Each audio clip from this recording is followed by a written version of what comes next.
Ճշմարիտ զղջմամբ ու ապաշխարությամբ կարող ենք ընդունված լինել Աստծո կողմից, հիշեցնում է մեծ պահքի շրջանի երկրորդ հանգրվանը անառակի կիրակին։ Օրը խորհրդանշում է մեղավոր որդու վերադարձը հոր մոտ, որը գրկաբաց ընդունում է իր մոլորյալ զավակին։ Որքան էլ անդառնալի թվա մարդու անկումը, այնուամենայնիվ ճանապարհ կա այն վերականգնելու ապաշխարությամբ, զղջումով ու դարձի գալով։ Մայր տաճարում հանդիսապետությամբ Գարեգին II ամենայն Հայոց Հայրապետի մատուցվեց սուրբ և անմահ պատարագ։ Իմաստալից, աստվածային սիրով ու գթասրտությամբ լեցուն այս արակն իր բազմաշերտությամբ վերստին ներկայացվեց բոլորին, մղեց խորհրդածելու մեր արարքների շուրջ և թողություն խնդրելու։ Արակը պատմում է կրտսեր որդու մասին, որը հորից պահանջում է իր բաժին ժառանգությունը և ցոփ ու շվայտ կյանքով ամբողջը վատնում օտար երկրներում, բայց երբ զղջալով վերադառնում է հայրական տուն, հայրը ուրախությամբ ընդունում է սովալուկ ու ցնցոտիավոր որդուն։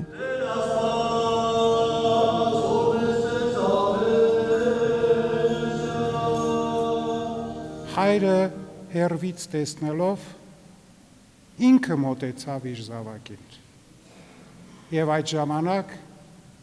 մոլորյալ զավակը ծունկի իջավ հոր առջև եւ ասաց. «Հայր, մեղա հերկինս եւ առաջի քո»։ Հայրը գրկեց նրան, իր ծառաներին հրահանգեց զգեստները փոխել, մատանին դնել մատին, հողաթափեր հագցնել եւ պարարտ եզը մորթել, որպեսի այդ օրը իրենց ագարակում, իրենց տանը ուրախություն լինի, քանի որ կորած էր, գտնվեց, մեռած էր,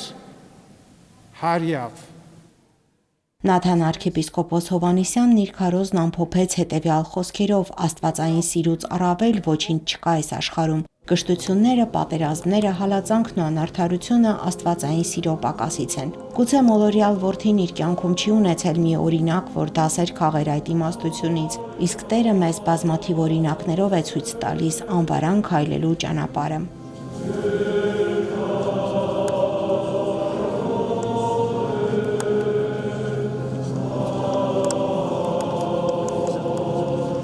Լիաննա Չիչակյան, Վրամ Խանեմիրյան, եկեղեցական կյանք։